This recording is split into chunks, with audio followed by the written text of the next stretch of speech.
Alright guys, hopefully this will be my last video for this review. I don't know why it keeps chopping it up, but whatever. So I'm going to start with number 14 on our review. And number 14, let me bring it back up into view, is the backside of our review. And we're asked, which of the following is equivalent to the expression 9x plus 16 minus 3x, minus 3 times the quantity x minus 1 minus 20 plus 8x. So let's just go ahead and get right into it. So number 14, I'm going to go ahead and just continue from underneath my last problem.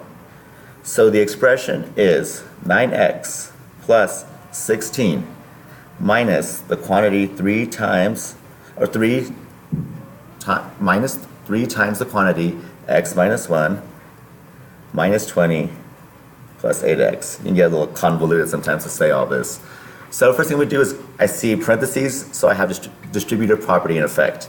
I'm going to go ahead and bring down the 9x plus 16 because they are unaffected as of right now.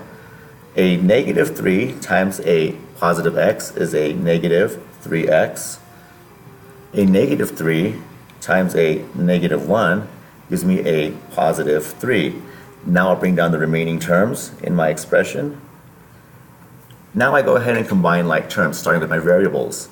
So I have 9x's minus 3x's, which is 6x's, plus 8 more x's. So 9 minus 3 is 6, plus 8 gives me 14 total x's.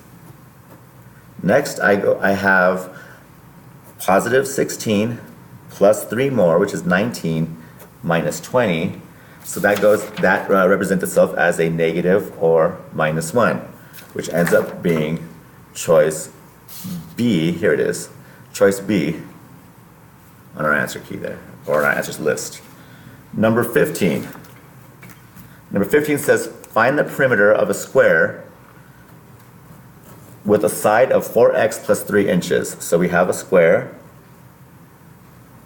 Its side is 4x plus 3. Oops, make by 4 a little more obvious. 4x plus 3, and it's all in inches.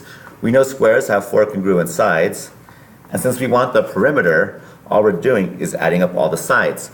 Well, instead of writing it all out and doing the addition slowly, I can go ahead and use distributive property. I have 4 sides times 4x plus 3, or 4 sides times the same thing over and over again.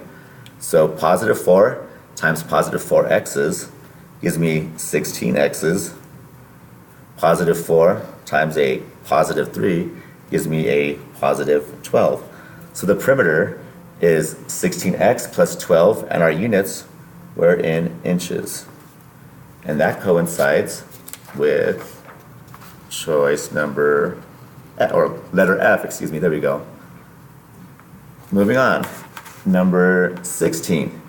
For number 16, we are asked to solve the following equation for y. So all we're doing is a two-step review again. Number 16 is 4x plus 8y equals 24. So in order to get y all by itself, I'll get rid of whatever is extraneous, so this 4x.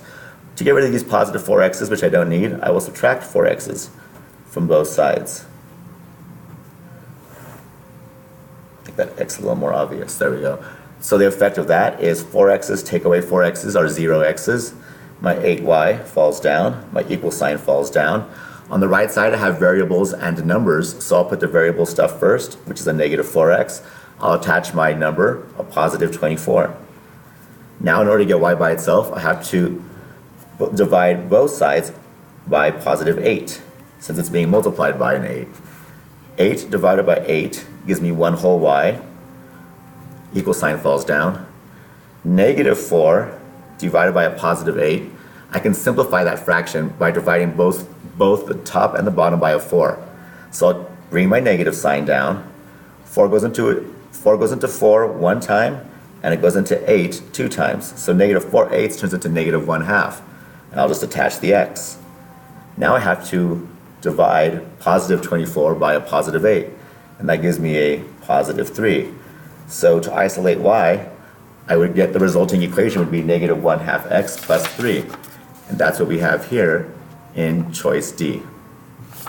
And finally, number 17. This one, I already have the answer for you here. but it's a pretty obvious one.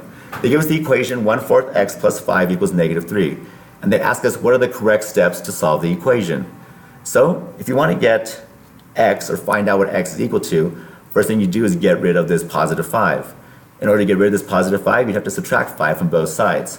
So that takes away choice G and J because they say to add. After we do that, in order to clear up a fraction, here's where a lot of students get confused, you have to multiply by the reciprocal. The reciprocal of 1/4 is 4/1, which can also be written as 4. So choice H is the correct answer for this one. I hope this final video will help you for your test tomorrow. Best of luck, guys.